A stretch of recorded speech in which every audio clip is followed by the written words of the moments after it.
Alors bonjour à tous, on va donc commencer cette table ronde sur l'environnement, disons, socio-économique des projets de coopération. Et je vais donc présenter tout d'abord les intervenants. Je me présente d'abord, je suis enseignant à Stendhal, je suis maître de conférence en économie et je suis responsable du master coopération internationale. Je vais ensuite passer la parole à Marc Troisvallée, qui est maître de conférence en économie également, et qui est responsable des sciences sociales à l'université Stendhal, et en même temps qui est membre du comité éditorial d'une revue, Informations et commentaires, qui porte sur le développement. Ensuite, je passerai la parole à Agnès Bergeret, qui est anthropologue, et qui a étudié les conflits fonciers et les institutions de travail agricole dans les villages du Guatemala. Donc elle va développer ses expériences liées à l'anthropologie, à un regard anthropologique, par rapport aux questions relatives au partenariat Nord-Sud, qu'on va un petit peu développer.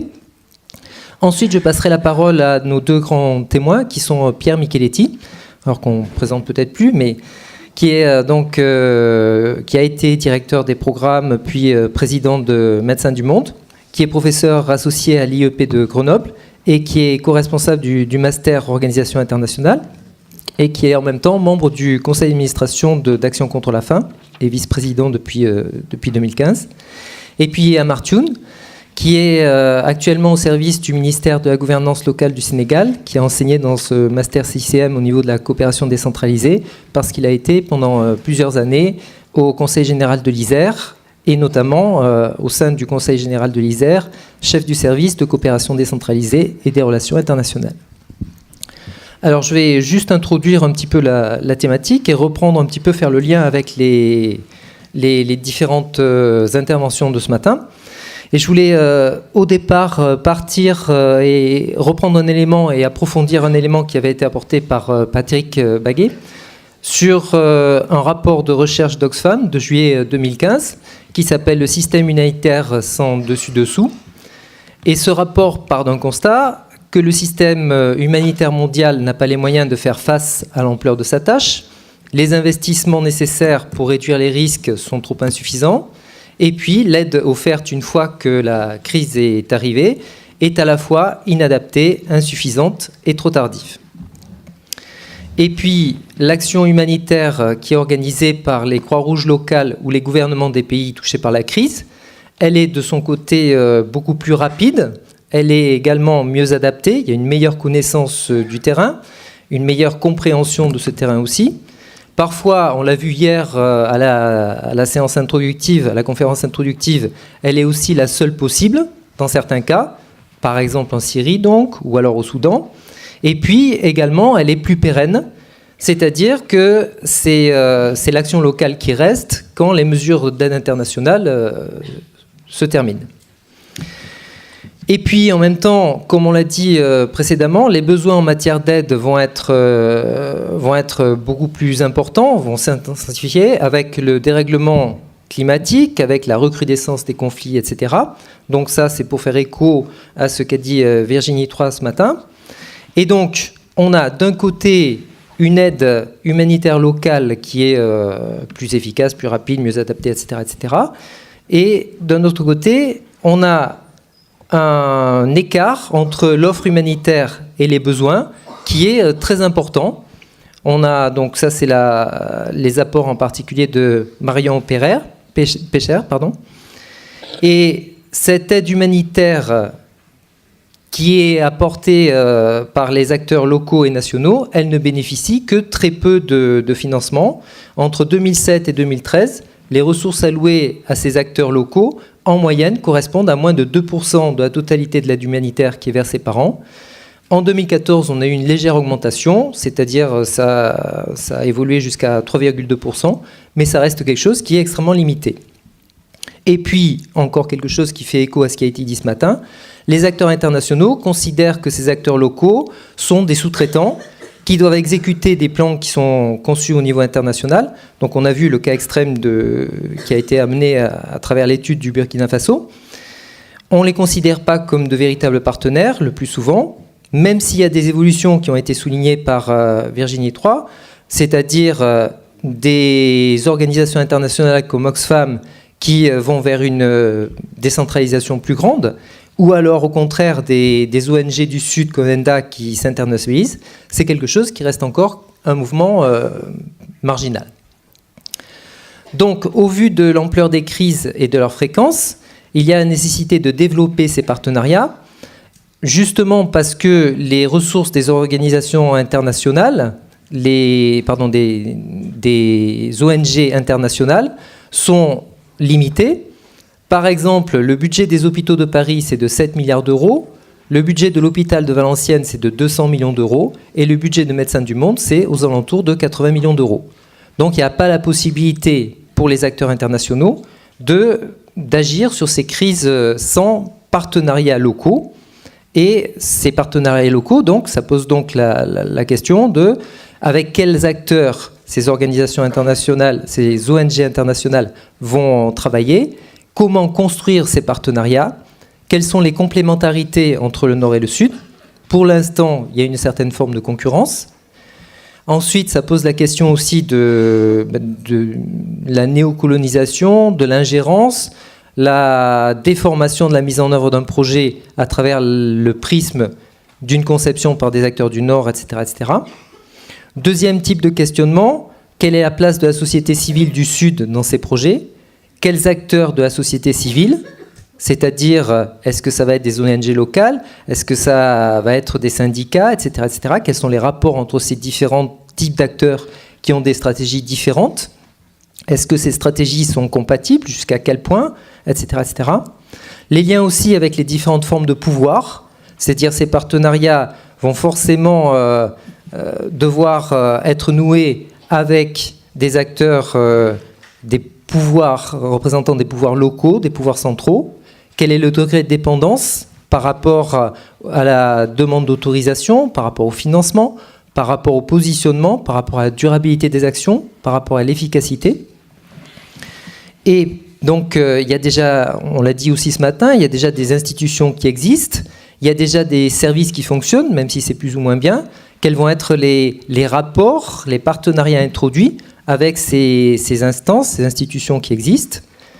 Parce que bien évidemment, il ne faut pas faire table rase, mais partir de l'existant pour qu'une fois la crise passée, les choses puissent reprendre. C'est à partir des structures existantes que ces choses vont reprendre. Donc on ne peut pas les écarter, donc il y a des partenariats qui sont nécessaires. Et puis, autre type de questionnement, comment est-ce qu'on peut se préparer, acteurs du Sud et du Nord, à anticiper les crises ? Par exemple, on sait très bien qu'en Haïti ou dans d'autres lieux, il y aura encore des séismes. Donc, comment avancer dans ce travail avec des organisations en Haïti, etc. Comment se préparer, comment anticiper de manière à ce que le prochain séisme soit mieux pris en compte, mieux géré, parce qu'on s'y sera préparé. Donc, pour répondre un petit peu à toutes ces questions, on va avoir une approche au départ un petit peu épistémologique, philosophique, etc. par Marc Travaillet pour prendre un petit peu de recul. Et puis après, au contraire, de manière tout à fait complémentaire, une approche beaucoup plus proche du terrain par Agnès Bergeret en prenant l'exemple du Guatemala. Marc. Merci.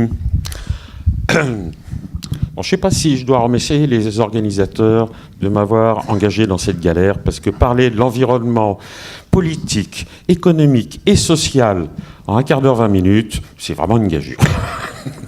Bon, donc j'étais obligé, alors je ne peux pas rentrer dans la description généralisée, précise, et donc mon propos va peut-être être parfois sans trop de nuances. Je vais essayer de pointer, un certain nombre de débats, de questionnements, et de manière peut-être aussi de s'interroger sur ce que peut être l'action humanitaire dans le monde aujourd'hui. Je ne suis pas un expert de l'action humanitaire, ni même des ONG, je ne suis pas sur le terrain, donc j'ai plutôt un regard, on va dire, naïf, de martien, qui s'interroge sur ces types d'actions. Donc c'est à travers, finalement, autour de six grandes questions. Je vais proposer un petit cheminement intellectuel qui va partir d'abord sur des aspects effectivement plus épistémiques, intellectuels et philosophiques, dans la mesure où la manière même de caractériser un environnement politique, économique et social présuppose des constructions de représentation. Donc comment on construit une représentation? Et comment on peut réfléchir à cette construction? Donc ça va finalement croiser tout un ensemble d'interrogations, de questionnements qui ont déjà été évoqués ce matin, sous un biais un peu différent et permettant peut-être de pointer quelques problèmes ou des manières de les poser, peut-être de manière un peu différente. Donc première grande question, finalement si on veut parler de contexte économique, politique, social, il faut aussi sans doute repartir des activités humaines, ce qui renvoie aussi à l'aspect humanitaire. Car finalement, ce sont ces activités humaines qui construisent ces environnements, mais aussi les dynamiques historiques et les transformations, les changements, les transitions éventuelles auxquelles nous devons faire face. Alors, je vais faire de manière extrêmement simplifiée, c'est-à-dire que si je parle d'activité humaine, on peut aussi parler d'activité de travail. Dans un sens, je reprends un philosophe qui s'appelle Yves Schwartz, qui travaille à Aix-en-Provence, enfin, qui est à la retraite maintenant, et derrière le terme activité de travail, il ne faut pas simplement penser au travail salarié, tel qu'on le connaît, ni à l'homo faber dans le temps, c'est en fait les activités humaines. Et l'approche qu'il développe, je ne vais pas détailler, c'est que finalement, derrière les activités de travail, il y a deux aspects qui sont complémentaires. Une activité de travail, c'est du faire, de l'agir. Et faire et agir renvoient toujours à une pensée. C'est-à-dire, dans l'analyse de Schwartz, à un système de normes et de valeurs qui permettent de dire, délimiter des buts, des objectifs, des intérêts, mais aussi des procédures. On fait dans le cadre de procédures. Et aussi, renvoyer au problème des normes qui ont été évoquées ce matin, et aussi des valeurs, pourquoi on le fait. Mais inversement, cette analyse développe l'idée aussi que dans le faire même, dans l'action même, on est aussi amené à repenser ces normes et ces valeurs, dans la mesure où le prescrit ne correspond jamais, finalement, aux résistances que l'on rencontre dans l'action même, dans le faire même. Et que, finalement, en faisant, on est amené à ce qu'on appelle renormaliser, c'est-à-dire à repenser les normes et éventuellement à réévaluer les valeurs qui étaient porteurs de ces actions.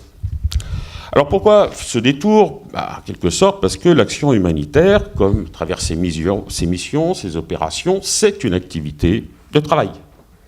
C'est-à-dire qui se réfère à des normes, des valeurs, et qui, dans le même temps, dans les actions même, est confrontée à, justement, des problèmes éventuellement de renormalisation, qui ont déjà été évoqués finalement ce matin. D'ailleurs,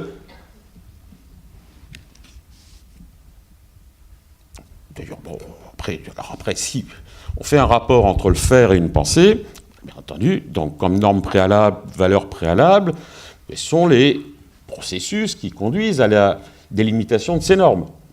Financeurs, bailleurs de fonds, dans d'autres cas, ou autre type de représentation sociétale plus vaste, dans lequel ces agirs se développent et vis-à-vis desquels nous ne sommes pas totalement immunisés. Donc,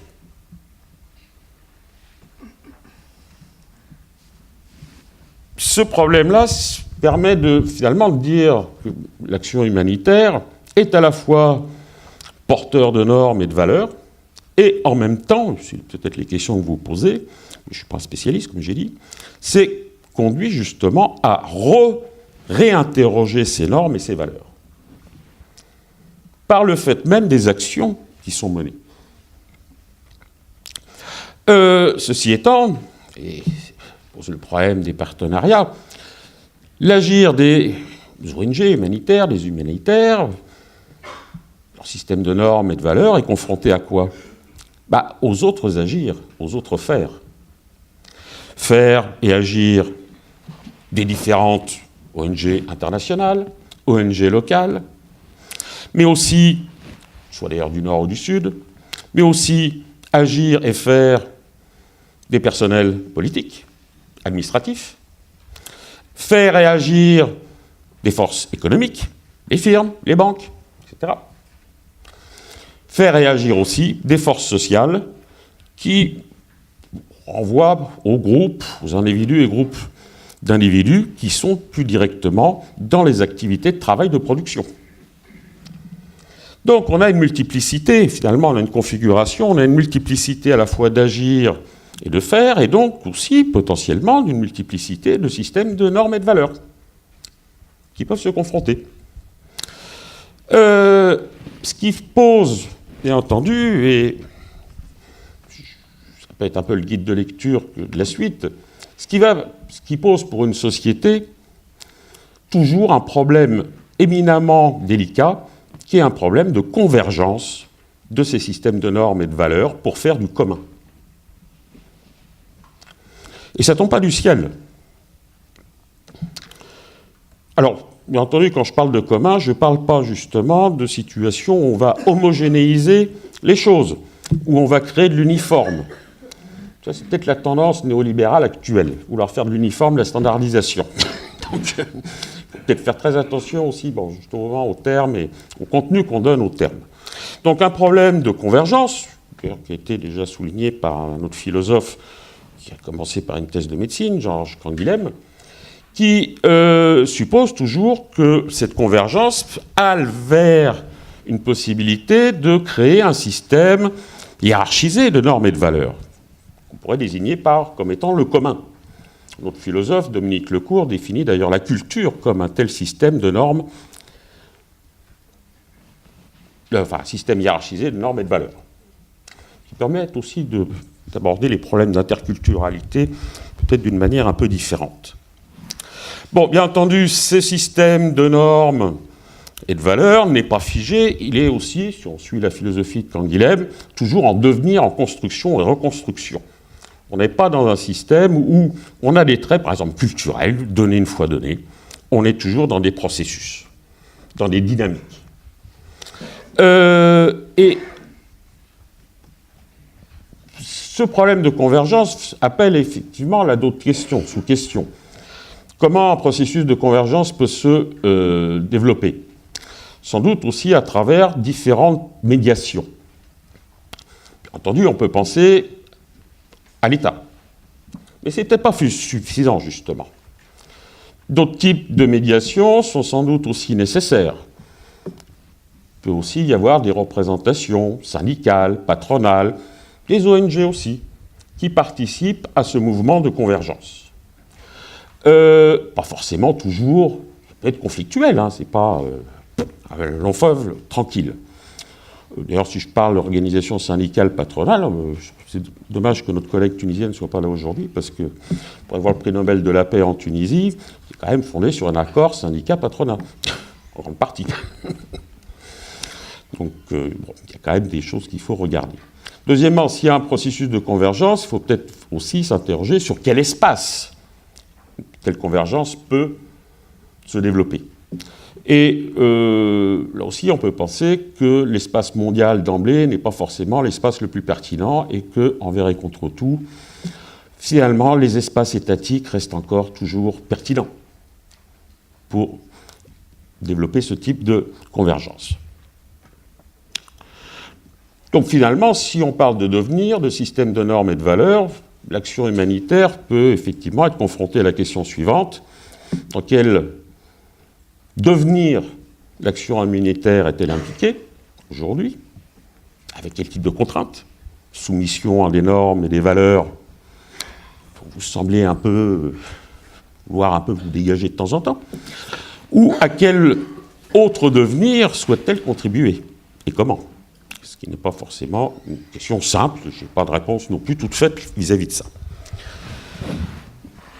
Ceci conduit à une deuxième question, une deuxième grande question aussi, relevant un peu de l'épistémique, si on parle de système de normes et de valeurs, est-ce que l'humanitaire peut être une valeur?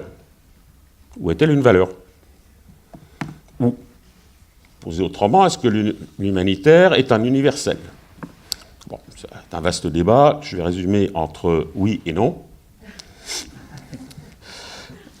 Vu le temps imparti. Non.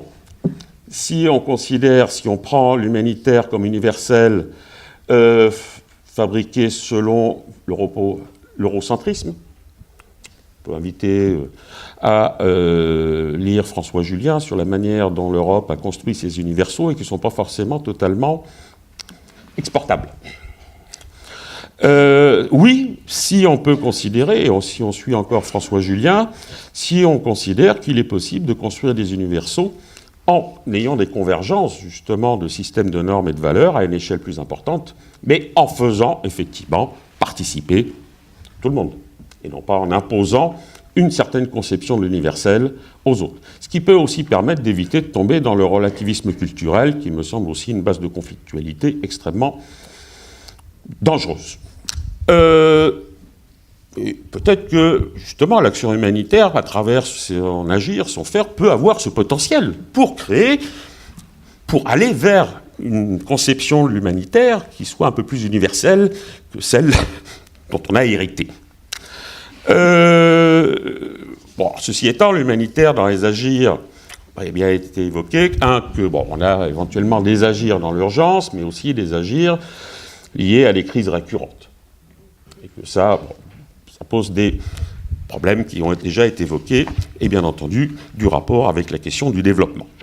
Bon, deuxième ensemble de questions autour, justement, après, plus des aspects contexte politique, économique et social. Finalement, si des crises humanitaires sont récurrentes, et si on met ça un peu en rapport avec des questions de développement et sous-développement, il y a un certain consensus, pas forcément global, sur le fait que l'origine peut-être de ces crises récurrentes se trouve dans des situations de pauvreté et d'inégalité. Encore, je suis obligé de résumer de manière très rapide. Tout le problème, c'est que s'il y a un certain consensus, il y a un très gros débat pour savoir d'où vient cette pauvreté et ces inégalités. Là, pas la même chose. Donc, troisième grande question, la pauvreté et les inégalités ont-elles une origine politique? Et ça, c'est une thématique qui a émergé depuis un certain nombre d'années, finalement en mettant en avant l'idée que s'il y a des inégalités et de la pauvreté, c'est parce qu'il y a un certain nombre de gouvernements corrompus, inefficaces, qui ne jouent pas leur rôle. Bon, l'exemple de l'Afrique est assez intéressant là-dessus. Je ne peux pas prendre toutes les zones. Enfin, comme on a fait un petit numéro là-dessus sur l'Afrique, je vais un peu m'appuyer là-dessus. Le paradoxe, là, est mis en avant, c'est de l'Afrique, de manière là encore à la hache et rapide, et devant un paradoxe, c'est un continent riche en ressources naturelles. Ces dernières années, il y a eu une croissance économique relativement importante, et pourtant la pauvreté et les inégalités n'ont pas été réduites. Donc, là encore, mise en avant des responsabilités étatiques et politiques, par certains, qui ne redistribueraient pas, qui par sous des formes d'autoritarisme et de répression, empêcheraient les populations d'accéder à ces richesses. Alors, est-ce que cette interprétation... on peut observer des situations effectivement tendues. Ça, c'est pas le problème. Mais est-ce que c'est véritablement la seule raison? C'est-à-dire, même si on peut observer des phénomènes de corruption, des répressions, de l'autoritarisme, d'où ça vient? C'est pas tombé du ciel non plus, forcément. À ce niveau de généralité, ça peut aussi conduire à se poser la question de quelle démocratie parle-t-on, puisqu'on va opposer effectivement face à ces types de régimes, il faut valoriser la démocratie. Puis Carter, le discours sur la démocratie s'est développé, Mitterrand, etc., j'en passe des meilleurs. Là aussi, on a plein de choses sur la question. Mais sauf qu'on est quand même aujourd'hui dans un contexte aussi paradoxal. Parce que d'un côté, il y a un certain constat ou mise en avant, ou certains alarmes de l'affaiblissement d'un certain nombre d'États, en Afrique, dans d'autres zones. Et puis d'un autre côté, on est quand même dans une optique et une ambiance néolibérale qui considère que la présence des États n'est pas tout à fait justifiée. Et donc ils sont très satisfaits de cet affaiblissement des États. Mais dès lors, qu'est-ce qu'on a comme représentation de la démocratie dans cette optique? Finalement, on a une représentation de la démocratie où on aurait une articulation relativement directe entre le marché, comme notion floue et la main invisible, hein, quoi, en gros, et la société civile. Le marché étant censé assurer la production des richesses et la redistribution de ces richesses, et la société civile étant censée représenter la vie de la population. Sauf qu'on a dans ces deux cas une représentation extrêmement idéalisée à la fois du marché et de la société civile. Une sorte d'instance désincarnée. De qui? Et qui ne tient pas compte justement des problèmes de rapport de pouvoir, des rapports de force et de la présence de firmes ayant des stratégies justement de pouvoir de marché. Donc on a une représentation de la démocratie sans État, et finalement, si on prend le mot de Samir Amin, une démocratie sans choix. Ce qui peut être quand même assez problématique. Donc, valoriser la démocratie, certes, mais là aussi, par quels moyens, par quelle procédure, il faut aussi y réfléchir.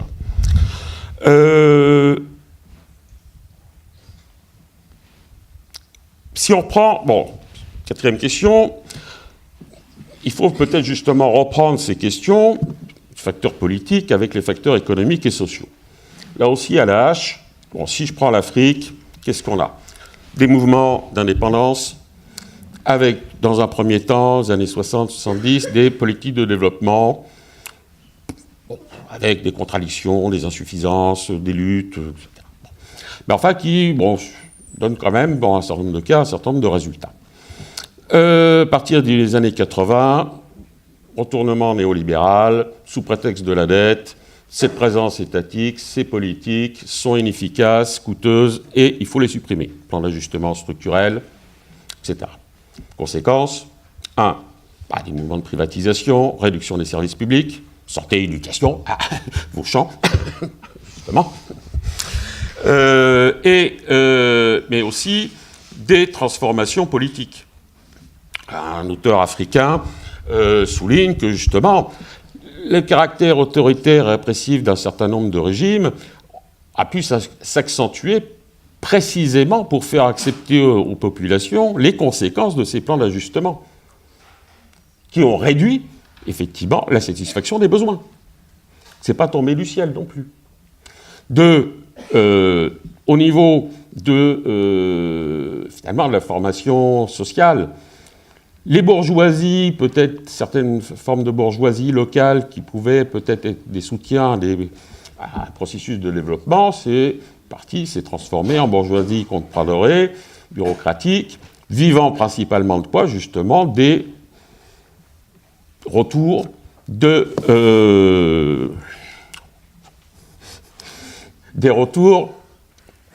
flux de capitaux initiés par des firmes étrangères, parce que les privatisations, la réduction des services publics, ça a principalement profité à qui? Aux firmes étrangères.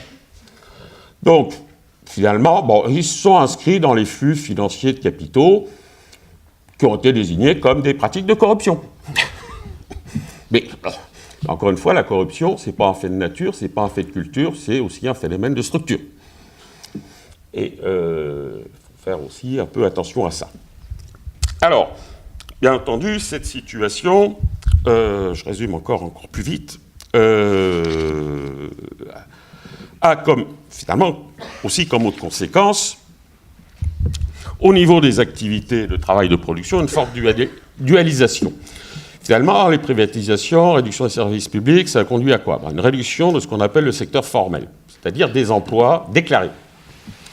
Et on voit là, depuis un certain nombre d'années, et même dans les périodes récentes, une augmentation de ce qu'on appelle le secteur informel, c'est-à-dire des activités non déclarées, mais qui concernent, selon les pays, une proportion très importante de la population, caractérisée par sa jeunesse, sa pauvreté, peu ou pas éduquée, manque de moyens, de locaux, d'électricité, de tout. Bon. Donc une base qui s'accroît, qui se renouvelle, et qui est aussi un des moteurs de la reproduction de la pauvreté. Et qui, en même temps, pour créer un secteur qui ne peut difficilement être considéré comme la base d'un nouvel entrepreneuriat, du fait des manques de moyens, d'éducation, etc. Donc ça pose d'énormes problèmes. Ceci étant, bon, par rapport à ce tableau un peu noir, qu'est-ce qu'on peut aussi observer? Une question, quelle alternative? Les alternatives passent aussi, si on observe un peu un certain nombre de mouvements, je dirais, passent par des mouvements sociaux. Je vais prendre l'exemple du Burkina Faso. Bon, pour faire plus vite. Qu'est-ce qu'on voit dans ce pays? On voit quand même depuis une dizaine d'années, une quinzaine d'années, qu'est-ce qui s'est fait? Il y a eu des refondations syndicales, des organisations syndicales qui avaient été prises aussi. Bon, différentes contradictions et de problèmes. Avec un travail consistant à faire quoi? Un travail d'unité d'action. D'unité d'action, pas simplement entre les différents syndicats, fédérations qui sont recréés, mais aussi unité d'action avec des organisations locales, dites de la société civile, mais qui a permis une structuration d'ensemble. Qui a débouché sur quoi? La création d'une coordination nationale de lutte contre la pauvreté et la corruption. La mise en œuvre d'une plateforme revendicative qui a été soumise au gouvernement transitoire, parce que ces actions ont permis aussi le départ de Blaise Compaoré. Ça a permis aussi l'échec du dernier putsch. Ça a permis l'échec des compromis que certains gouvernements de l'Afrique de l'Ouest voulaient imposer au Burkina pour sauver le général putschiste. Là, un mouvement social assez fort, mais structuré. Et structuré aussi par des organisations syndicales. Parce que si on parle d'états généraux, on parle cahier de doléances, revendications, et l'expertise dans ce domaine, historiquement, c'est du côté des syndicats qu'on les a. Donc c'est quelque chose qu'il ne faut peut-être pas négliger. C'est pas tout, bien entendu, mais c'est peut-être pas à négliger. Donc je veux dire que c'est aussi à travers la formation de ce type de mouvement qu'on a des médiations intermédiaires qui se développent, des convergences de normes et de valeurs qui peuvent précisément être des clés importantes dans la définition même de ce que peut être une politique de développement que les populations peuvent s'approprier, sans modèle extérieur qui viennent donner des normes préétablies, mais qui ne correspondent pas à cette appropriation. Pour terminer, dernière question, et l'humanitaire dans tout ça. Alors je dirais là, pour finir rapidement, que aider, faire preuve de solidarité, c'est tout à fait bien, mais avec quelle boussole, quelle grille d'évaluation? Deuxièmement, certes, justement, les ONG humanitaires ne sont pas des syndicats. Donc, et surtout pour les ONG du Nord, il faut faire attention justement d'éviter de se faire accuser soit d'ingérence, soit de néocolonialisme, ou de faire valoir qu'à travers, finalement, on vient penser quelques plaies et ça évite des explosions sociales, peut être pris effectivement dans des dilemmes assez redoutables. Ceci étant, ça ne veut pas dire que, à travers les actions, rien ne peut être fait. Il y a quand même des choses positives qui ont été évoquées. Mais en même temps, ça veut dire quoi? Ça veut dire qu'on ne peut pas venir avec ces normes et ces valeurs comme ça. Il faut les mettre en discussion, en rapport avec les normes et les valeurs locales. Ça a été déjà dit, finalement. Donc, il faut agir, mais avec qui? En faisant peut-être attention que les programmes qui sont proposés puissent être un peu avoir non pas un rôle d'impulsion dans une dynamique de changement, mais qu'ils ne soient pas en contradiction avec des dynamiques de changement qui peuvent se développer localement, et d'être attentif aux médiations intermédiaires qui peuvent apparaître sur le terrain, et qui peuvent être justement des relais de diffusion d'un certain nombre de transformations, mais qui doivent rester finalement aux mains des peuples concernés. Merci Marc de ne pas trop avoir débordé. Donc je passe très vite la parole à Agnès. Bonjour. Ça fonctionne ? Oui. Faut que tu t'approches, par contre. Faut que tu prennes dans les mains. Donc, moi j'ai intitulé cette intervention « Les apports de l'anthropologie pour l'analyse des contextes locaux ». Elle veut explorer quelques exemples, les types d'obstacles, de contradictions, des actions humanitaires et de développement et les voies d'une meilleure analyse des contextes socio-économiques locaux, essentiels pour établir de bons partenariats, là je parle au niveau vraiment local, hein, des populations locales, rééquilibrer les relations entre les acteurs de l'humanitaire et les populations locales. Pour moi, une ONG, ça doit être un levier, un coup de pouce pour qu'au niveau local, les choses bougent, qu'il y ait de la transformation sociale pour une meilleure autonomie et un mieux-être des populations. Et souvent, ces populations sont dans un rapport de force local qui les bloque. Voilà ma conception, a priori, de ce que pourrait être une ONG. Ça ne veut pas dire que le coup de pouce doit être là sur un tout petit temps. Hein. Il faut bien dimensionner, calibrer la temporalité de cette aide pour justement atteindre l'autonomie, enfin redonner de l'autonomie à ces populations. Dans le même temps de cette intervention, je voudrais décrire quels pourraient être et quels sont déjà les apports de l'anthropologie sociale. Est-ce que ça marche pas ? C'est bon ? Donc, quels sont les apports de l'anthropologie sociale ? Puisqu'il y a déjà des travaux qui se font en lien avec les ONG, on le sait, on le voit là avec le Fonds de la Croix-Rouge, mais il faudrait que ce soit éminemment renforcé et systématisé, je pense.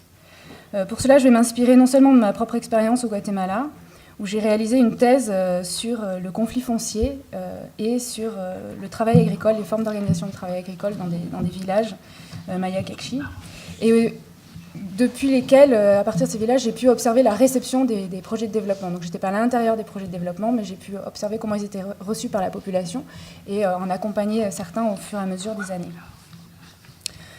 Pour une petite présentation rapide du Guatemala, parce qu'on n'en parle plus beaucoup de ce pays, enfin, sauf quand ils élisent un clown à la présidence, mais en 1996, le Guatemala a été au centre d'une masse d'actions humanitaires avec les accords de paix. On voulait changer le monde, on voulait réparer ce pays en 1996, après une période de 40 ans de guerre civile, une période de génocide dans ce pays. Et énormément d'ONG ont travaillé dans ce pays pendant quelques temps. Qu'en reste-t-il aujourd'hui ? C'est très très compliqué à dire. Un des accords fondamentaux, je pense, sur ce pays, c'était la question foncière et la question du racisme, la question ethnique.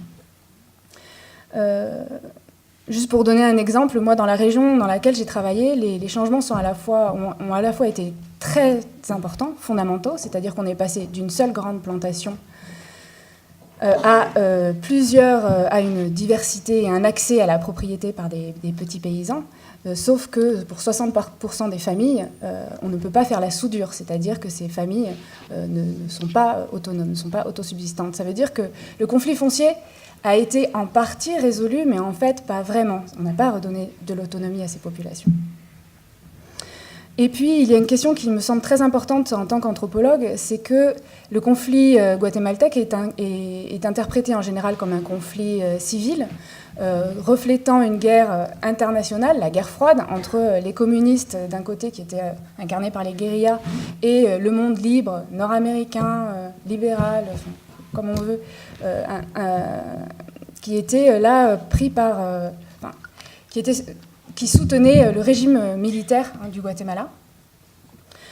Donc cette guerre froide, comment s'est-elle incarnée petit à petit en un génocide de populations indigènes, mayas, et que moi j'interprète tout à fait comme une problématique ethnique, raciste sur place, mais qui en fait prend le visage d'un conflit foncier. La question principale, c'est le conflit foncier, c'est l'accaparement des terres et c'est surtout le système de développement économique que l'on choisit.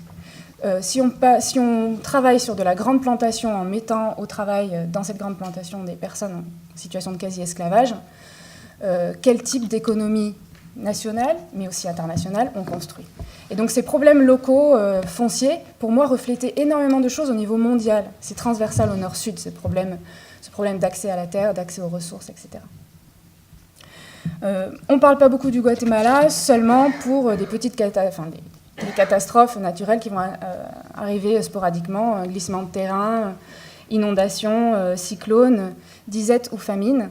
Là aussi, ce qui m'a beaucoup marqué, c'est que quand on est sur le terrain, on se rend compte que toutes ces catastrophes naturelles seraient évidemment évitées ou leurs conséquences seraient extrêmement limitées si le mode de développement économique, donc également le type d'agriculture, était adapté à ces terrains et renforcer les sols, par exemple, et que l'aménagement du territoire était mieux pensé et laisser la place non plus à une déforestation à tout crin, mais à une agriculture, par exemple, arborée. Et puis, la question aussi de ce matin du triage m'a énormément intéressée parce qu'on la voit beaucoup au Guatemala, c'est-à-dire où les ONG se trouvent-elles dans la géographie guatémaltèque. C'est particulièrement intéressant. Où est-ce qu'on a des données au Guatemala, voilà. Et moi, j'étais dans une région où, en fait, j'y suis allée parce que je voulais pas de problème. Je voulais pas me confronter à la guerre civile et je voulais pas me confronter au trafic de drogue. Donc, je suis allée à l'endroit où il me semblait que c'était un désert à ce niveau-là, mais en fait, c'était pas du tout un désert. C'est juste que justement, il y a personne qui y va. Et une fois que j'y étais, il a fallu que je me confronte à la guerre civile parce qu'il y avait bien eu beaucoup de combats, beaucoup de morts, mais elles ne sont pas dans les données. Et puis, il a fallu que je me confronte également au trafic de drogue, qui est le nouveau fléau dans ces régions. Voilà, donc cette notion de désert humanitaire, puisque cette région connaît de l'action humanitaire, mais beaucoup moins que d'autres régions, alors qu'elle les mérite tout autant. C'était le municipe le plus pauvre du pays, c'était le municipe où il y avait le plus de mortalité en couche maternelle, mais pour des raisons tout à fait pratiques, en fait, d'accessibilité, il y avait très très peu d'action humanitaire dans cette région. Voilà, donc je vais m'inspirer de cette expérience-là, mais également des réflexions, des retours d'expérience réalisés par des anthropologues du développement comme Jean-Pierre-Olivier de Sardan, Philippe Lavigne Delville, Marie-Lou Mathieu, Jackie Boujou qu'on a entendu ce matin, Jean-François Barré, enfin il y en a énormément. Et ces réflexions posent le problème des chaînons manquants entre l'anthropologie et l'action humanitaire et le fait de pouvoir créer des espaces de rencontre entre les connaissances socio-anthropologiques qui sont extrêmement utiles au questionnement et à la mise en place des projets. Quels sont les véritables besoins, parce que les ONG vont parler des besoins, nous on va parler un petit peu différemment. Donc extrêmement utiles à leur questionnement et à la mise en œuvre des projets. L'anthropologie approche les actions humanitaires selon une vision systémique, transversale, globale, et elle a une vision systémique et dynamique de la société. Ce qui signifie par exemple qu'en soignant les corps de femmes mutilées, on transforme aussi la société, la position de ces femmes dans la société, pour donner un petit exemple.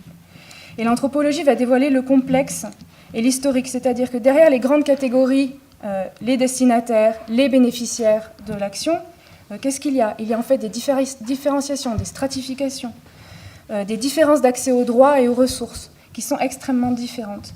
Et de ce fait, l'anthropologue peut vraiment avoir être une aide très très concrète pour les projets de développement, puisque en identifiant ces lieux sociaux d'accès aux droits et aux ressources qui sont très différenciés selon, quand on dit femme, qu'est-ce que c'est une femme en fait ? Il y a plein de femmes différentes, des statuts sociaux de femmes différentes, paysans, etc. L'anthropologue peut aider véritablement à mettre à jour ces différents leviers d'action pour ces gains d'autonomie.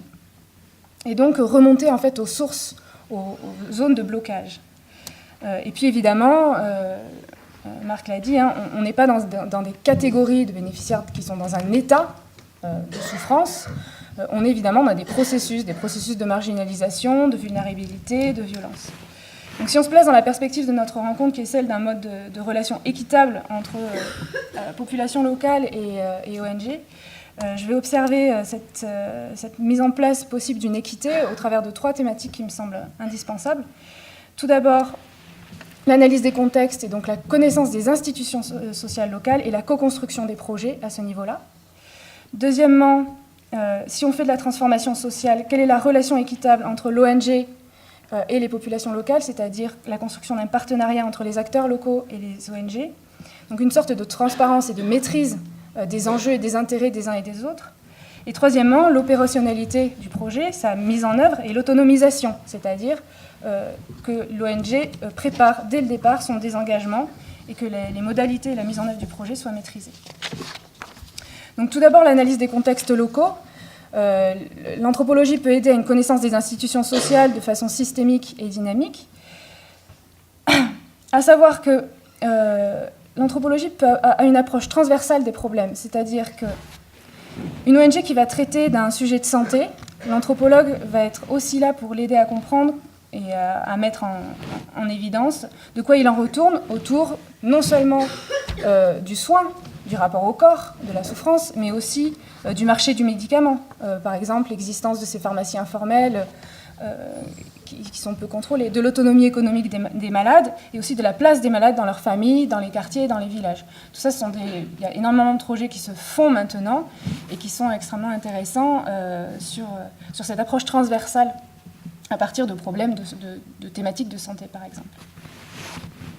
Alors, la connaissance des institutions locales, elle doit se faire en co-construction avec les populations, parce qu'évidemment, on manque de données, et on manque non seulement de données quantitatives fiables, mais on a besoin énormément de données qualitatives sur le fonctionnement social des populations. Et ce fonctionnement social, on le comprend aussi avec les populations, au travers d'enquêtes participatives, qui sont de plus en plus systématisées aussi. On a beaucoup de retours d'expérience depuis les années 90. Et c'est très intéressant de s'intéresser à ces enquêtes participatives et qu'elles ne soient pas faites de façon un peu improvisée et cosmétique, mais qu'elles soient faites par des personnes qui ont de l'expérience et de la véritable méthodologie sur ces enquêtes participatives. Donc la co-construction et la concertation dans l'analyse est importante, ne serait-ce que sur des points qui nous semblent de détail, mais qui sont récurrents. Les moments et les lieux de rencontre avec les populations. J'étais très étonnée parce que je vivais dans un village où il n'y avait jamais un représentant d'ONG qui venait. Il les faisait toujours se déplacer vers le chef-lieu du municipe pour faire les réunions.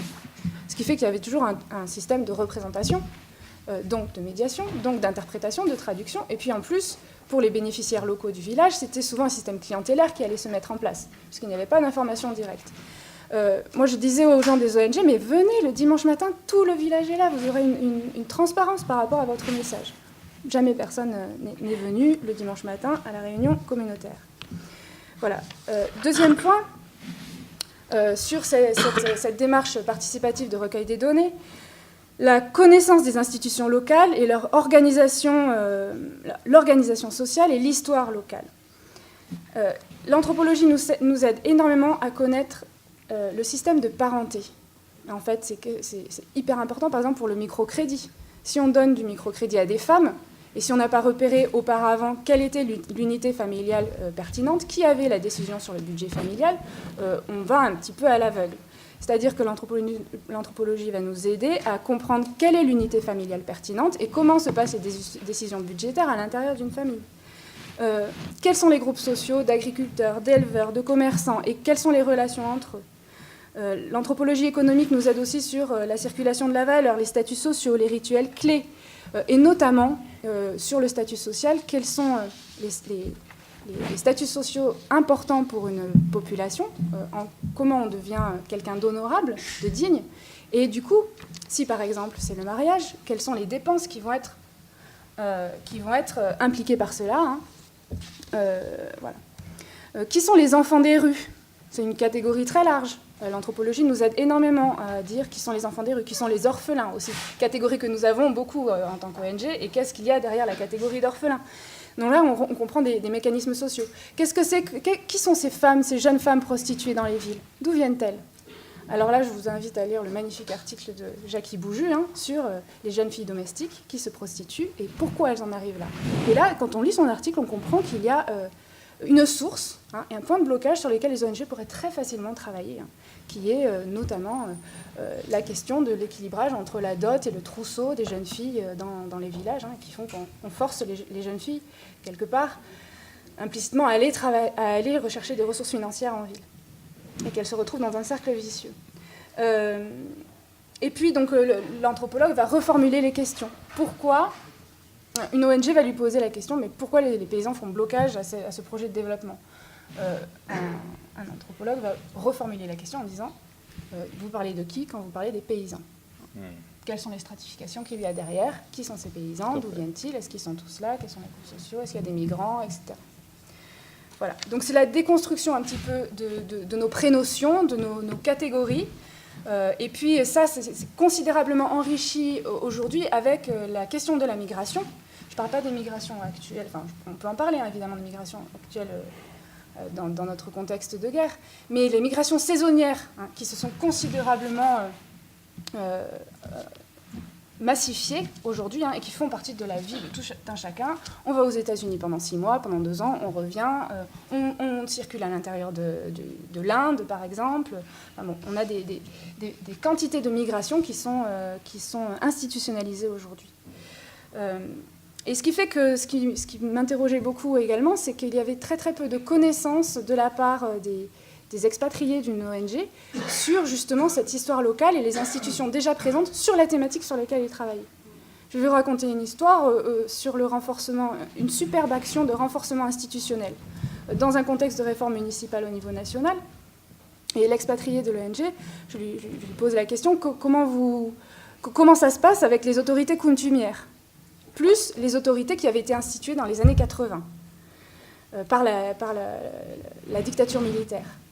Elle me dit, j'en sais rien, je ne connais pas, je ne sais pas ce que c'est, etc. Moi, ce que je fais, c'est que dans le cadre de la réforme municipale, il faut qu'il y ait autant d'hommes que de femmes, autant de vieux que de jeunes, et que les nouvelles instances communautaires soient élues de telle et telle façon. Or, c'est sûr que pour nous, l'enjeu, c'est l'égalité homme-femme, et je comprends très bien ce cadre de pensée. Mais ce qui se passait là, et ce qui était très intéressant, c'était que l'enjeu, c'était vraiment l'articulation entre les autorités coutumières et les autorités dites de l'externe, hein, étatiques, et comment ça allait se passer. Et ça, c'était particulièrement intéressant. Et puis, donc, l'analyse des ressources... troisième point, donc l'analyse des ressources de la société et des freins fondamentaux au mieux-être et à l'autonomie. Moi, j'étais assez étonnée, en fait, sur le fait qu'il y ait très peu d'ONG, ou alors des ONG très différentes et non mises en réseau, autour du foncier. Ça me paraissait le levier essentiel. Aider les populations à l'achat de terres, finir cette redistribution foncière, et aider les populations surtout, et les organisations locales, à les renforcer en tant qu'acteurs face aux institutions de l'État de la distribution de la terre. Puisqu'il y avait un énorme besoin d'être un acteur de poids face à des institutions de l'État qui étaient toutes puissantes hein, sur la fixation des prix, des prêts relais, des populations, etc. Donc ça me semblait très important. Et en fait, on voyait des actions sporadiques, d'écotourisme, complètement contre-productives. Enfin, voilà. Et puis, des actions qui ont été très, très positives sur, justement, l'agroécologie. Et où là, on voit très bien cette question de la mise en réseau, de ces multiples acteurs qui se mettent en route ensemble, où il y avait des ONG européennes qui apportaient un apport financier, mais aussi de l'expertise sur les différents terrains sur lesquels ils avaient travaillé sur l'agroécologie, des acteurs locaux, des autorités religieuses qui faisaient le choix aussi hein, de s'investir là-dessus, et donc des instituts agricoles qui se sont fondés et qui se donnaient le temps de tâtonner, avec des acteurs locaux ou non locaux, hein, mais qui connaissaient la langue, qui connaissaient particulièrement bien la culture locale, qui interrogeaient les personnes sur les types d'agriculture qu'ils avaient pratiqués, qui se sont donnés plusieurs années pour tâtonner sur plusieurs modalités d'action. Alors, j'ai absolument rien dit de tout ce que je voulais dire, mais je vais finir. C'est pas grave. Mais sur deux choses, par exemple, sur cette... je vais développer un tout petit peu, 2 minutes, sur cet institut, par exemple, en improvisation. Une chose, par exemple, ils ont proposé aux femmes de redévelopper des potagers qui avaient complètement disparu parce que les programmes de développement des années 80 et 90, c'est du tout culture d'exportation.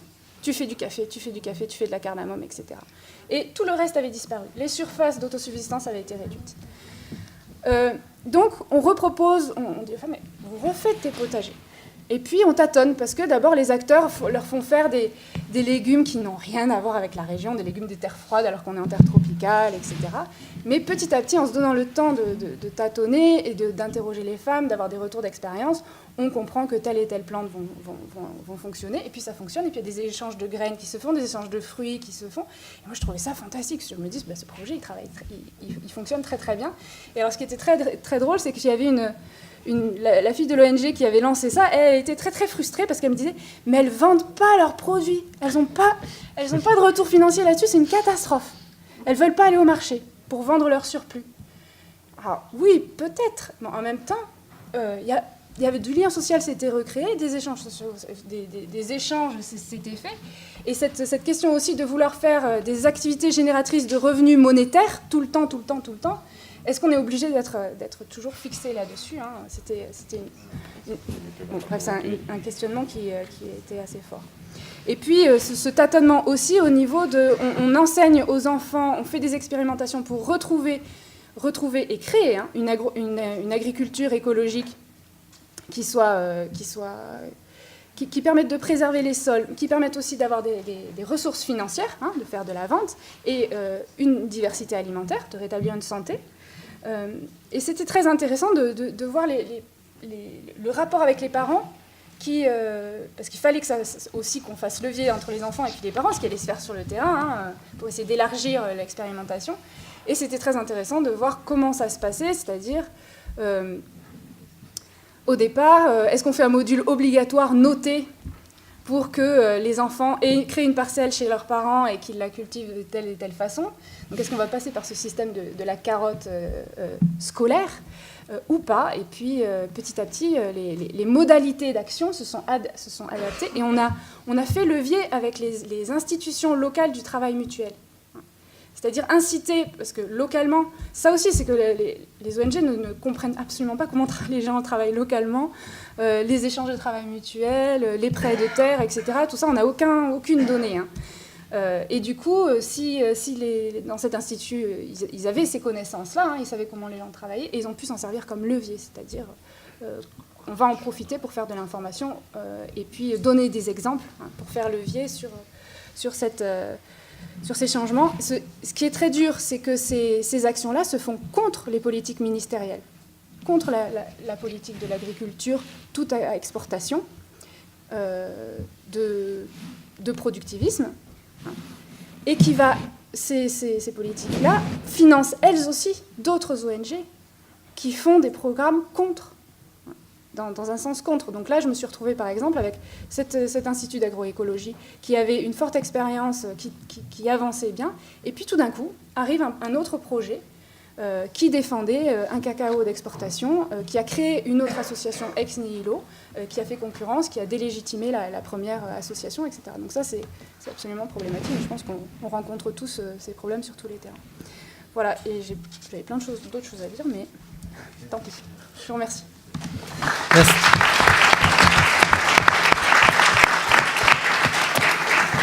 Merci beaucoup Agnès pour cette intervention très intéressante. Je passe la parole maintenant à Pierre Micheletti. Bon, on m'a déjà fait signe qu'il fallait que j'aille encore plus vite que le temps qui m'était imparti, donc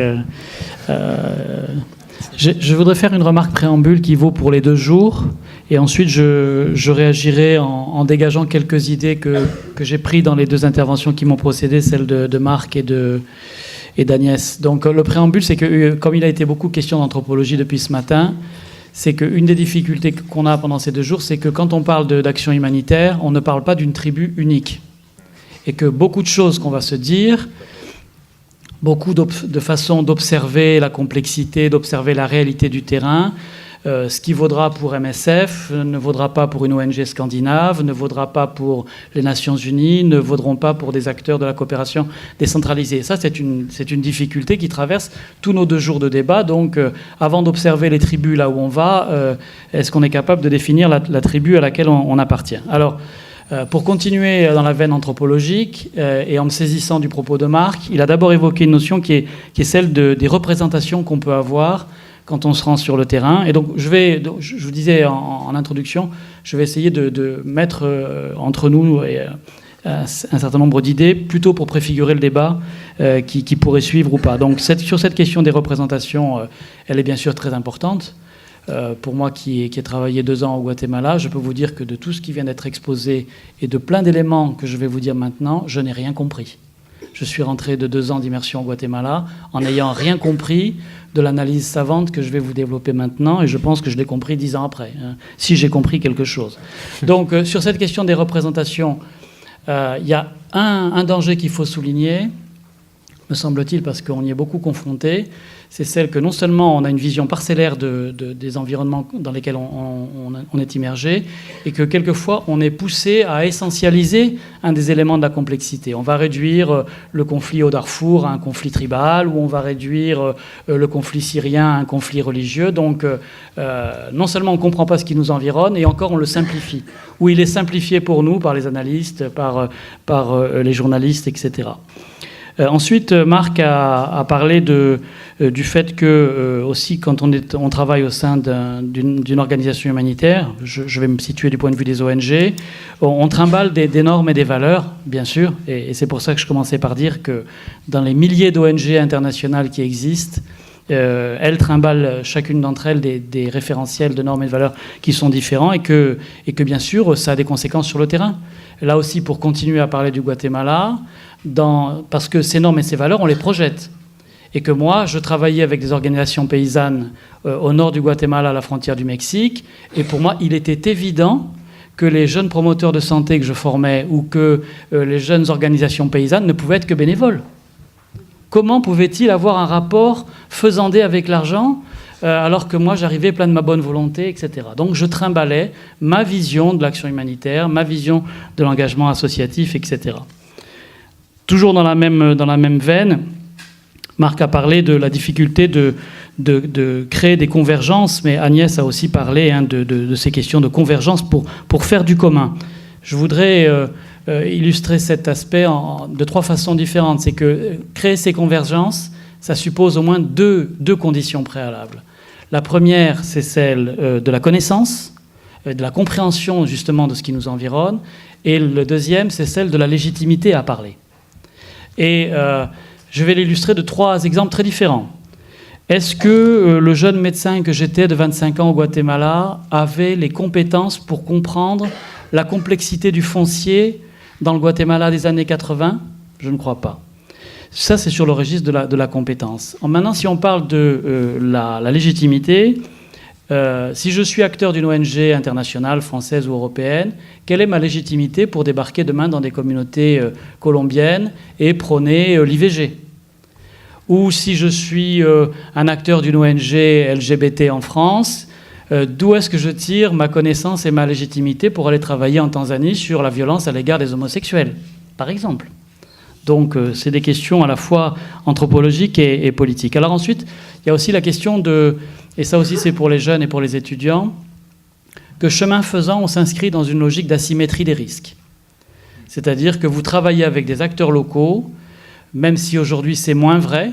Moi, j'appartiens à une génération où cette asymétrie, elle était très forte, c'est-à-dire qu'en gros, le blanc étranger, on n'y touchait pas. Aujourd'hui, c'est moins vrai, voire c'est même parfois le contraire selon les contextes qui se sont radicalisés sur la question religieuse ou autre. Mais vous gérerez de la symétrie des risques. Et par exemple, le jeune professionnel que j'étais, là encore, pour rester sur l'exemple du Guatemala et faire lien avec ce qu'a dit Agnès, je crois que je n'ai pas du tout compris quand je commençais à former des promoteurs de santé en leur disant « on va commencer par regarder la constitution guatémaltèque et toutes les notions politiques d'égalité dans l'accès aux droits, dans l'accès à la santé », je n'ai pas du tout compris le risque sécuritaire que je leur faisais courir en les transformant en acteurs sociaux et en acteurs politiques dans des zones de pôle de développement qui étaient des zones d'activité intense de la guérilla guatémaltèque. Je ne l'ai pas compris. D'accord ? Jusqu'à ce qu'une journaliste que je côtoyais régulièrement à Guatemala se fasse assassiner au coin de la rue en sortant de chez nous. Je me suis dit, tiens, peut-être on ne joue pas tout à fait dans la même division quand on parle de politique avec ces gens. Ensuite, je pourrais développer différentes choses. Je voudrais revenir sur un autre aspect qui a été évoqué, sur l'aspect économique, simplement pour dire, et laisser du temps au débat pour y revenir si vous le souhaitez, sur la question du contexte économique. Est-ce qu'on parle du contexte économique là-bas ? Et donc, et ça aussi Yves l'a évoqué Marc, pardon, l'a évoqué en disant attention, en gros, je reformule, les organisations non gouvernementales ne sont pas des organisations anti-gouvernementales, c'est-à-dire faire attention de pas être des acteurs zélés du moins d'État parce qu'on occuperait les interstices laissés vacants dans certains pays par des politiques publiques faméliques où la volonté politique n'existe pas.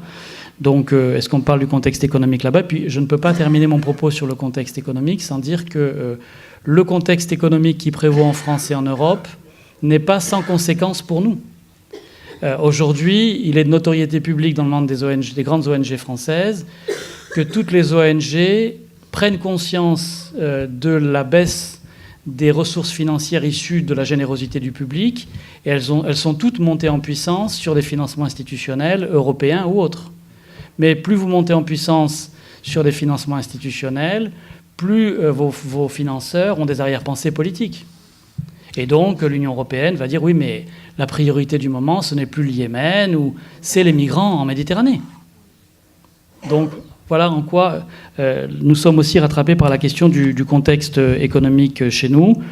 Et donc devenir plus dépendant de la volonté politique des grands financeurs internationaux, c'est donc se trouver poussé à intervenir dans telle direction ou dans telle autre. Et c'est aussi être poussé pour certaines ONG à rentrer dans des concepts valises à la mode. Alors je vais vous en citer quelques-uns pour ceux que j'ai vécus. Empowerment, partenariat, résilience, capacity building, gender, ou dans d'autres phénomènes d'organisation des interventions, initiative de Bamako, charte d'Ottawa, objectif du millénaire, et aujourd'hui c'est tout environnement là, avant la COP21. Donc vous faites votre marché et vous choisissez.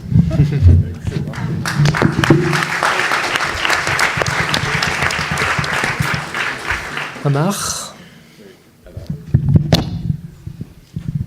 Bien, merci beaucoup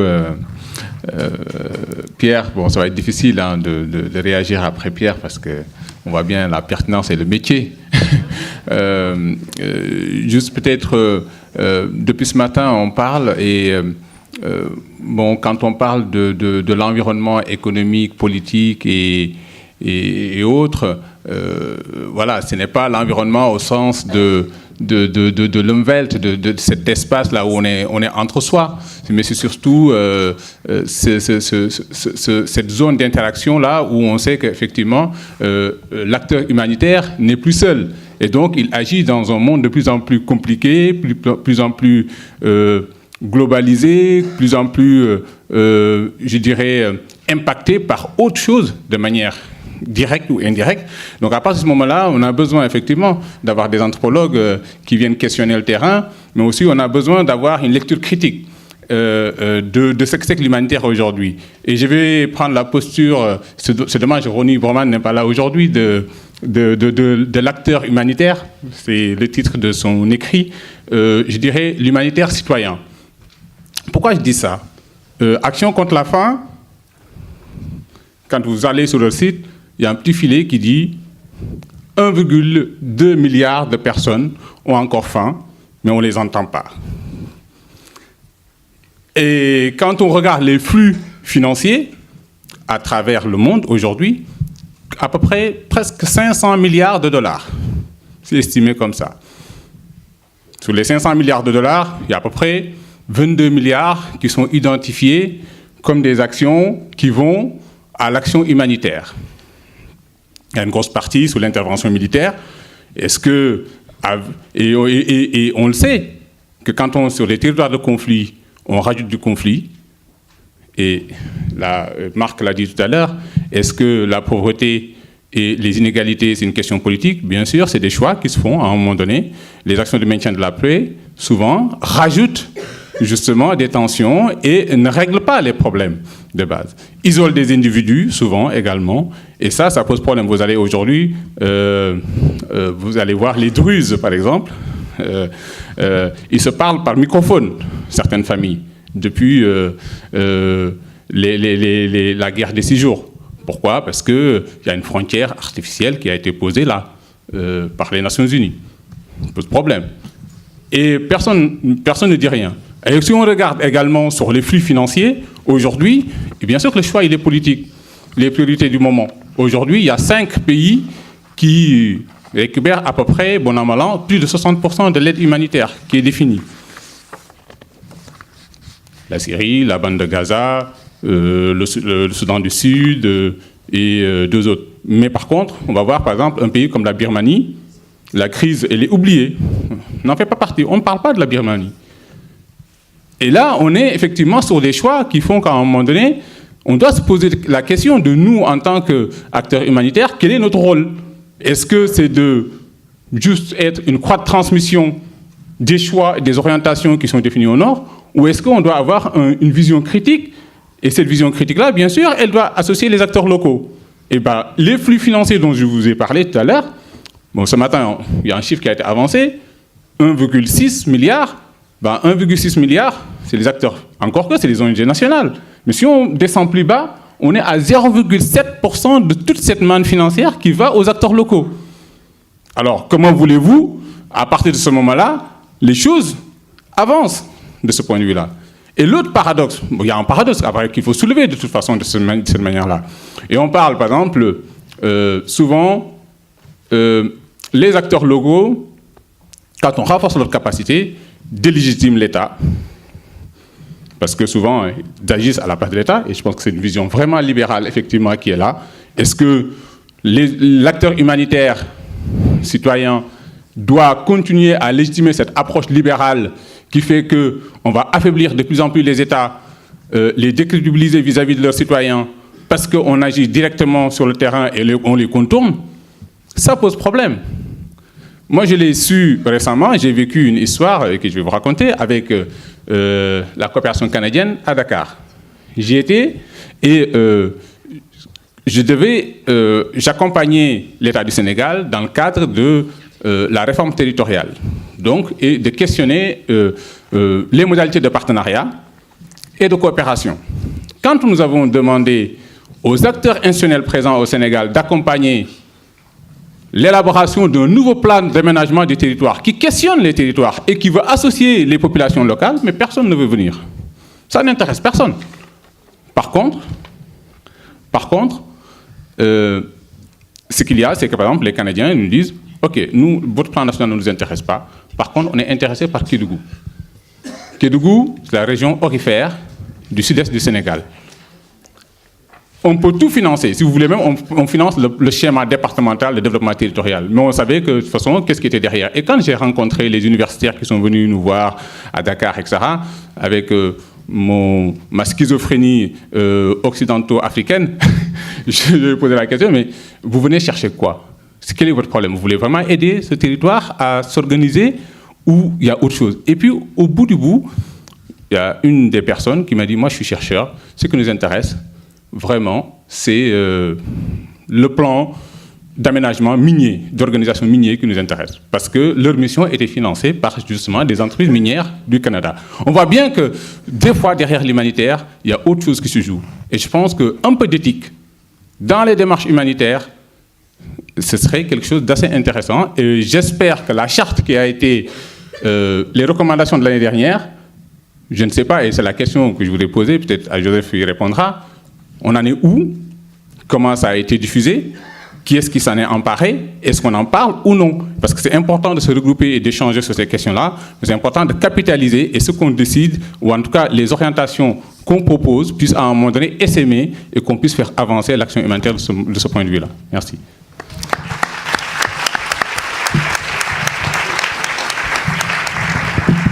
Merci beaucoup Amar. Il nous reste juste une petite dizaine de minutes pour des questions, donc profitez-en. Qui veut intervenir? Allez-y. Bonjour. Je me présente, je m'appelle Antoine Laverne, je suis administrateur de Pharmaciens sans frontières Rhône-Alpes. Vous avez parlé à un moment de différentes cultures humanitaires. Enfin, j'étais aussi aux États généraux de l'année dernière et la question avait déjà été levée.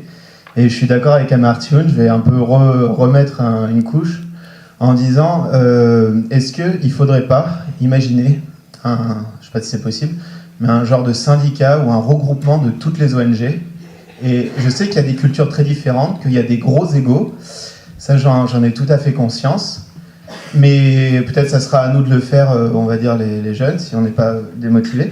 Et du coup, est-ce qu'il y a une possibilité, est-ce qu'il y a une ouverture que les ONG travaillent de plus en plus ensemble et du coup, peut-être fassent moins de bêtises et en même temps puissent devenir, je sais que c'est horrible de parler comme ça, mais comme un lobby à part entière, mais avec plus d'éthique. Voilà, donc c'est ma question. Moi, j'avais à peu près la même approche, c'est-à-dire est-ce qu'on pourrait organiser des RESACOP locaux et est-ce que ça ne serait pas le rôle de la coopération décentralisée d'ici, par exemple, de créer ce type de plateforme, de structure, etc., pour que les acteurs différents, pas simplement les ONG, mais puissent travailler ensemble. Voilà. Amar, peut-être, Pierre, je ne sais pas. Bon, je sais pas. On va laisser répondre un jeune. Amar, puis on reprendra une question après. Non, je pense que après pour la coopération décentralisée, je pense qu'il ne faut pas non plus confondre les rôles. Et il faut repréciser ce que c'est que la coopération décentralisée. Je pense que c'est important de ce point de vue-là, pas au sens européen, là on est en France, au sens français du terme, qui est l'action des collectivités territoriales, des collectivités locales dans le cadre des partenariats qu'elles développent avec leurs homologues. Par contre, les ONG ont une responsabilité. Et je pense que Mme Moreira l'a dit tout à l'heure, et c'est très vrai, cette concurrence acharnée sur les territoires, notamment en cas de conflit, etc. Et je pense que là, effectivement, il faut remettre un peu d'ordre. Et on a vu, par exemple, avec le tsunami, ce que ça a généré, parce qu'on on est tellement allé très très loin qu'on a amassé plus de financement qu'autre chose. Et dans la Corne de l'Afrique, par exemple, là, en l'occurrence, on n'a pas su, à cause de la concurrence des ONG, on n'a pas su éviter des drames qui étaient manipulés par l'armée sur place qui a délocalisé des populations, les a affamés pour avoir de l'aide internationale. Donc c'est des choses qui sont terribles. Voilà. Oui, quand même pour répondre à la question, je ne crois pas du tout à la faisabilité d'une coordination qui mettrait de l'ordre dans ce que j'appelle la constellation des ONG, parce qu'elles sont trop nombreuses, parce qu'elles ont des références culturelles et historiques selon les pays. Les ONG anglo-saxonnes, pour faire court, ne sont pas sur des logiques qui sont celles des ONG scandinaves, qui ne sont pas celles sur des ONG françaises. Donc je ne crois pas à cette réalité. Un petit rappel qui est pas anodin, c'est que la notion d'organisation non gouvernementale, elle est née en 1946 dans un monde qui comportait une cinquantaine d'États. Aujourd'hui, on en a 193 et ces États ont eux-mêmes créé des ONG. Pourquoi les auraient-ils créés sur un modèle unique, génétiquement programmé, ce qui n'était déjà pas le cas en 1946. Donc je n'y crois pas. Par contre, ce à quoi je crois, c'est à une régulation forte sur le terrain. Elle se fait là où les États sont forts. Si vous voulez intervenir au Rwanda aujourd'hui ou en Inde, je peux vous dire que vous serez drivé, hein, et que la régulation, elle se fera par l'État. Vous ne pouvez pas mettre le petit doigt sur la couture en Inde ou au Rwanda. Par contre, si vous êtes dans un État qui est très en déliquescence, comme Haïti en post-séisme, là, les ONG, c'est chacun fait ce qu'il veut, comme il veut, etc. Et donc, la régulation inter-ONG, inter-organisation, devient alors très importante, sous bannière des Nations Unies ou sous bannière du CICR. Le problème, c'est qu'on n'a pas le temps de le développer. La bannière des Nations Unies, dans certains pays, elle est très, très, très discutable, type Afghanistan. Une autre question, rapidement ? Juste un petit commentaire. Bonjour à tous, Valérie, Nicolas, Association des régions de France. Des RESACOP au niveau local, ça existe et ça fonctionne, mais il faut un portage politique.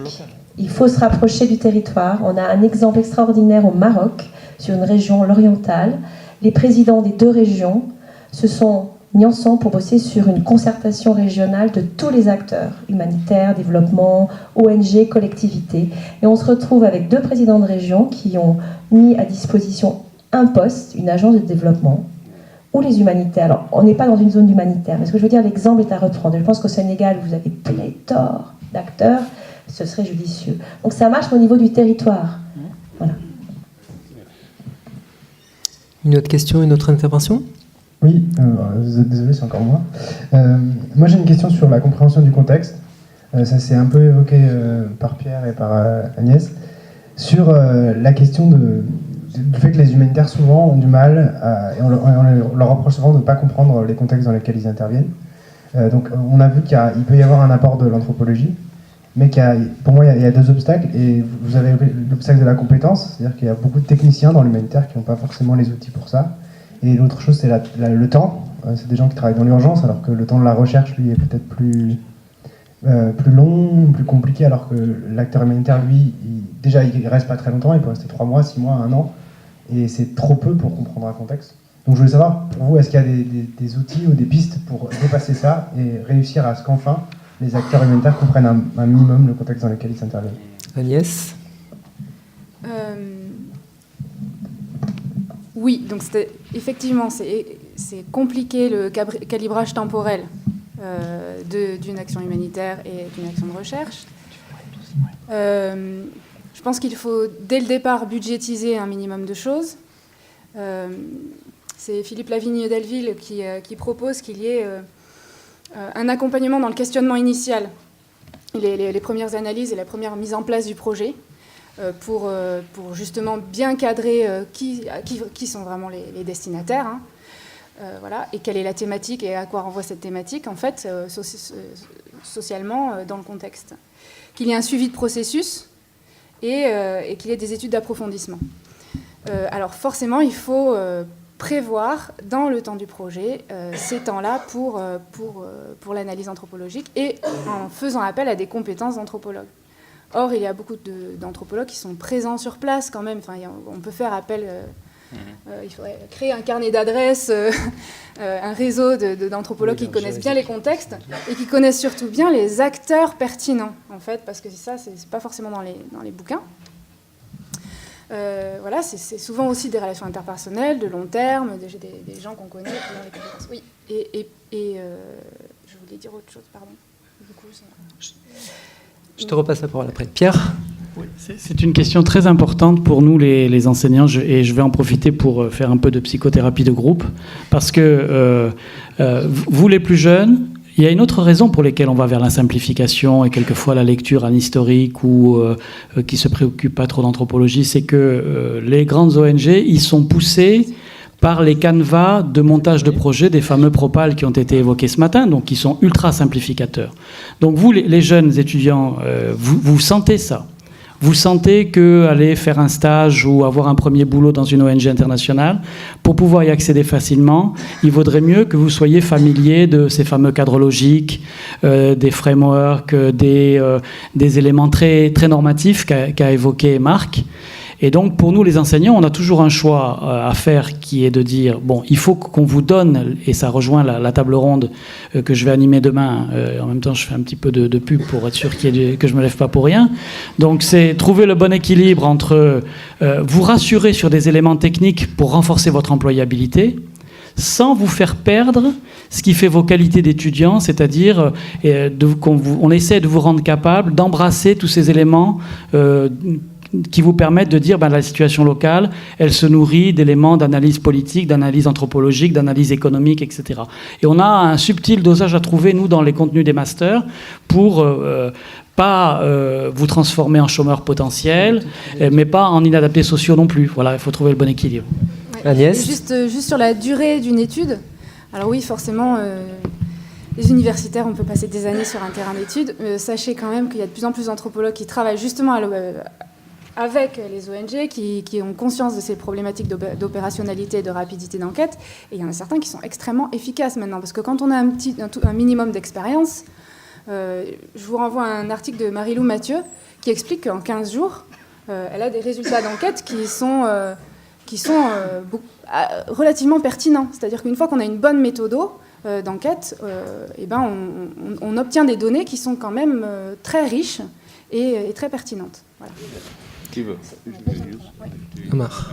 Oui, par rapport à ça, je pense que c'est même pas une question d'outils, c'est d'abord une question de posture.